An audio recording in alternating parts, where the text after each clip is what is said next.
ಡಾಲರಿನೆದುರು ರೂಪಾಯಿಯು ಮಧ್ಯೆ ಪಾತಾಳ ಕಂಡಿದ್ದು, ಡಾಲರ್ಗೆ ವಿನಿಮಯ ದರ ಒಂದಕ್ಕೆ 91 ರೂಪಾಯಿ ದಾಟಿತ್ತು.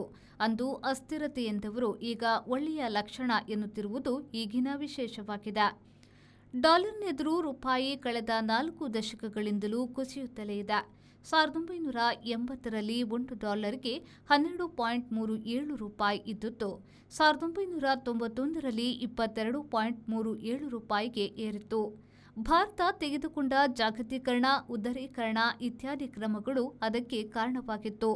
ಅಂದೆಲ್ಲ ಏರುದರ 3ರಷ್ಟು ಇದ್ದುದು ಈಗ ಏರುದರವು 6ರಷ್ಟಕ್ಕೆ ಹೆಚ್ಚಿರುವುದು ಆತಂಕದಾಯಕ ಎನಿಸಿದ್ರೂ ಅದು ಒಳ್ಳೆಯದು ಎನ್ನುವ ಮಂದಿ ಈಗ ಹೆಚ್ಚಿದ್ದಾರೆ. ಈಗ ಡಾಲರ್ ಎದುರು ಯುರೋ, ಪೌಂಡ್, ಮಲೇಷಿಯಾ, ಫಿಲಿಪೀನ್ಸ್, ಥಾಯ್ಲೆಂಡ್ಗಳ ಹಣದೆದುರು ಡಾಲರ್ ಕುಸಿತ ಕಂಡಿದೆ. ಆದರೆ ಭಾರತದ ಹಣ ಡಾಲರ್ ಎದುರು ಕುಸಿಯುತ್ತಿರುವುದು ಆತಂಕಕಾರಿಯದ್ದಾಗಿದೆ. ಕಾಂಗ್ರೆಸ್ ಆಡಳಿತದಲ್ಲಿ ರೂಪಾಯಿ ಕುಸಿದಾಗ ಮೋದಿಯವರು ಕಾಂಗ್ರೆಸ್ ಮತ್ತು ರೂಪಾಯಿಯ ನಡುವೆ ಕುಸಿತದ ಸ್ಪರ್ಧೆ ನಡೆದಿದೆ ಎಂದು ಮೋದಿಯವರು ಗೇಲಿ ಮಾಡಿದ್ರು. ಆದರೆ ಮೋದಿಯವರ ಆಡಳಿತದಲ್ಲಿ ರೂಪಾಯಿಯು ಹಿಂದೆಂದೂ ಕಾಣದ ಪಾತಾಳಕ್ಕೆ ಜಾರಿದೆ. ಈಗ ಹೊಸ ಹಣಕಾಸು ಚೇಳಾಕಳು ಹುಟ್ಟಿದ್ದು, ಇದು ಉತ್ತಮ ಲಕ್ಷಣ ಎನ್ನುತ್ತಿದ್ದಾರೆ.